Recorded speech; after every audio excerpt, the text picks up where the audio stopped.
নমস্কার, আমিষ ও নিরামিষের বাহার চ্যানেলে আপনাদের সবাইকে জানাই সাদর আমন্ত্রণ। আজকের রেসিপি পটল চিংড়ি। চলুন দেখে নিই কী কী উপকরণ লাগছে। আমি এখানে নিয়েছি পটল, আলু, চিংড়ি মাছ, মশলার মধ্যে নিয়েছি ধনে এখানে টেবিল চামচের 1 চামচে নিয়েছি, জিরে 4 চামচের 1 চামচে নিয়েছি লাল লঙ্কার গুঁড়ো, 2টো তেজপাতা, ঝাল লঙ্কার গুঁড়ো, হলুদ, গোটা গরম মশলা ফোড়নের জন্য। এখানে পেঁয়াজ নিয়েছি 4টে মিডিয়াম সাইজের পেঁয়াজ কেটে নিয়েছি। এখানে কাঁচা লঙ্কা বাটা, আদা বাটা, রসুন বাটা। প্রথমে চিংড়ি মাছে আমি হলুদটা মেখে নেব। এখানে চিংড়ি মাছে আমি নুন মাখাবো না, নুন দিয়ে চিংড়ি মাছ ভাজলে জল হয়ে যায়, এর জন্য আমি শুধু হলুদ মাখিয়ে নিয়ে চিংড়ি মাছটা ভেজে নেব। চিংড়ি মাছটা ভেজে নেওয়ার জন্য তেলটা আমি গরম করে নেব। তেলটা গরম হয়ে গেছে, চিংড়ি মাছটা দিয়ে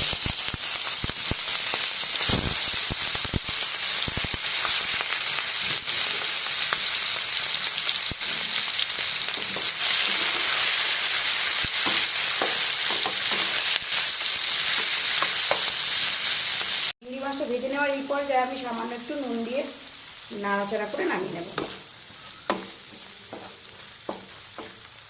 আলু আর পটলটা ভেজে নেওয়ার জন্য আমি এখানে তেল নিয়ে নিলাম। তেলটা গরম হয়ে গেলে আলু পটলটা ভেজে নেব। তেলটা গরম হয়ে গেছে, আলুটা আমি ভেজে নেব।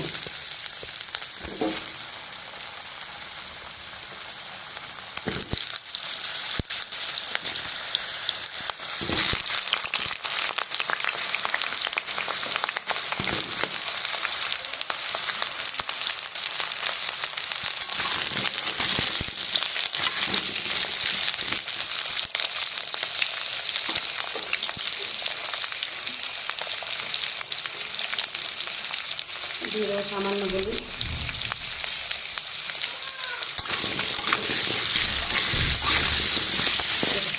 আলুটা ভেজে নেওয়ার এই পর্যায়ে আমি এটাকে নামিয়ে নেব। পটলগুলো আমি ভেজে নেব।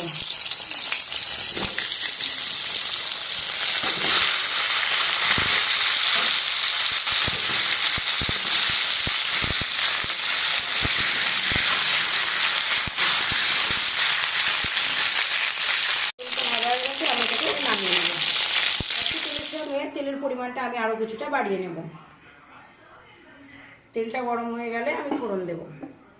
গরম হয়ে গেছে, ফোড়নে দিয়ে দেবো গোটা গরম মশলা।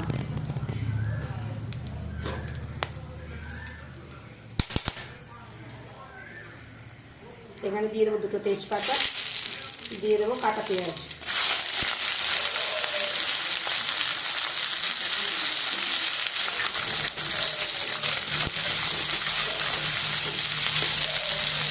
ভেজে নেওয়ার এরকম পর্যায়ে আমি দিয়ে দেবো রসুন বাটা, 4 চামচের 1 চামচে রসুন বাটা, 4 চামচের 2 চামচে আদা বাটা। এই মশলাটা আমি ভালো করে মিশিয়ে নেব। এই সময় গ্যাসের ফ্লেমটা আমি স্লোতে রেখে দেবো।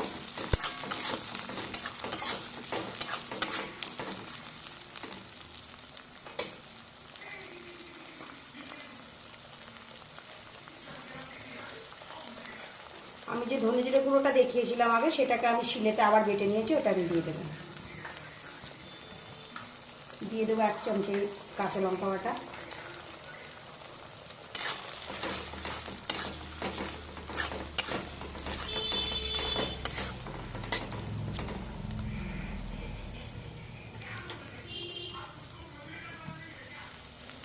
দিয়ে দেবো হলুদ গুঁড়ো, 4 চামচের 1 চামচে লাল লঙ্কার গুঁড়ো,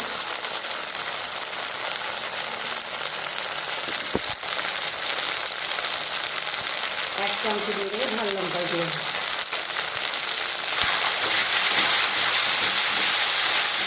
এই মশলাটাই ভালো করে কষিয়ে নেব। মশলাটা বেটে নেওয়ার জলটা এখানে আমি দিয়ে দেবো, দিয়ে দিয়ে ভালো করে কষিয়ে নেব।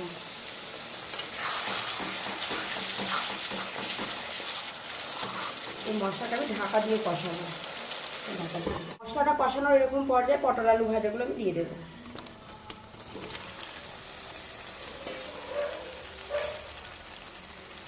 দিয়ে দেবো স্বাদ মতো নুন,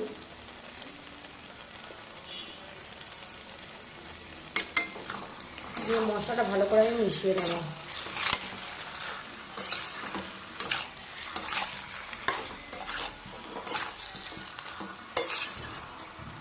এটা কিছুক্ষণ ঢাকা দিয়ে আমি কষিয়ে নেব। মশলাটা কষানো হয়ে গেছে। এই পর্যায়ে আমি দিয়ে দেবো চা চামচের 1 চামচে চিনি।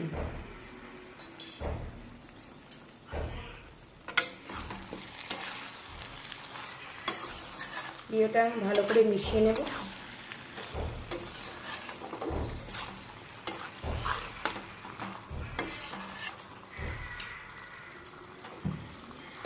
এখানে দিয়ে দেবো সামান্য জল।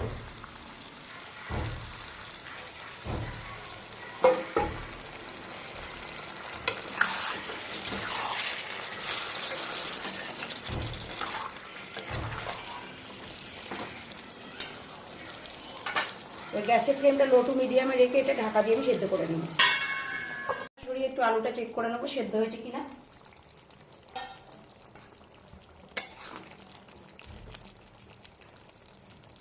আলুটা সিদ্ধ হয়ে গেছে। এই পর্যায়ে দিয়ে দেবো ভেজে রাখা চিংড়ি মাছগুলো।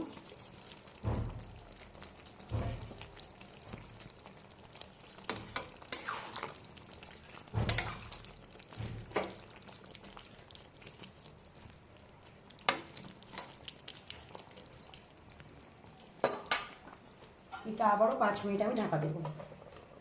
ঢাকাটা সরিয়ে দেবো। নিয়ে এখানে দিয়ে দেবো 1 চামচে ঘি।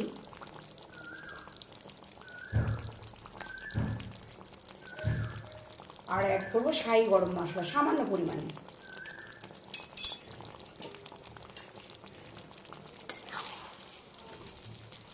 এটা ভালো করে মিশিয়ে আমি নামিয়ে নেব। পটল চিংড়ি রেডি হয়ে গেছে।